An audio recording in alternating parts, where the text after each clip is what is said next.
Hi hello മച്ചാമാരെ, നമ്മുടെ പുതിയൊരു വീഡിയോയിലേക്ക് എല്ലാവർക്കും സ്വാഗതം. നമ്മൾ ഇന്നുള്ള ബേപ്പൂർ തുറമുഖത്താണ്. ബേപ്പൂർ തുറമുഖം ബോട്ട് മീൻ പിടിക്കുന്ന, അതുപോലെ തന്നെ ബോട്ടിൻ്റെ മീനുകൾ ഇറക്കുന്ന ജെട്ടിയിലാണ് നമ്മളുള്ളത്. ജെട്ടിയിലെ ഓരോ കാഴ്ചകളും കാര്യങ്ങളൊക്കെയാണ് നമ്മൾ നിങ്ങളോട് പരിചയപ്പെടുത്താൻ പോകുന്നത്. അപ്പോൾ നമ്മളെപ്പോഴും കാണുന്നൊരു കൗതുകമായിട്ടുള്ളൊരു കാഴ്ചയാണ് ബോട്ടിലേക്ക് ഐസ് കയറ്റുന്ന ഈ മെഷീൻ. പണ്ടൊക്കെ ഒരുപാട് ആളുകൾ ചേർന്നിട്ട് കയറ്റിയിരുന്ന ഐസ് ഇത് ഏറ്റവും കുറഞ്ഞ മണിക്കൂർ കൊണ്ട്, അതായത് വളരെയധികം കുറഞ്ഞ മണിക്കൂറുകൾ കൊണ്ട് ബോട്ടിൻ്റെ ഐസ് ഫുള്ളാക്കിയിട്ട് കയറ്റുന്ന കാഴ്ചയും കാര്യങ്ങളൊക്കെ നമ്മൾ കണ്ടുകൊണ്ടിരിക്കുന്നുണ്ട്. അപ്പോൾ ആ ഒരു കാഴ്ച നിങ്ങളിലേക്ക് എത്തിക്കാൻ വേണ്ടിയാണ് ഈ വീഡിയോ എടുക്കുന്നത്.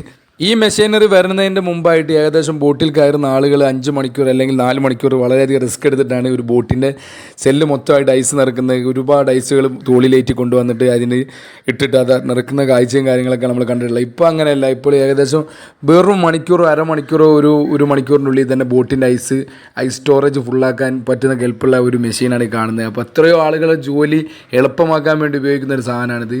ആധുനികവൽക്കരിച്ച എല്ലാ മെഷീനുകളും കാര്യങ്ങളൊക്കെ മത്സ്യത്തൊഴിലാളിയുടെ ജീവിതത്തിനും ഉപജീവന മാർഗ്ഗത്തിനും ഉപകാരപ്പെടട്ടെ എന്ന് ആശംസിക്കുന്നു. അതുപോലെ തന്നെ നമ്മുടെ വീഡിയോ ഇഷ്ടപ്പെട്ട ചാനലും സബ്സ്ക്രൈബ്, അതുപോലെ തന്നെ നമ്മളും സപ്പോർട്ട് ചെയ്യുക. അപ്പോൾ ഇതുപോലുള്ള നല്ല നല്ല വീഡിയോ ഇനിയും കാണുന്നവരെ ഗുഡ് ബൈ.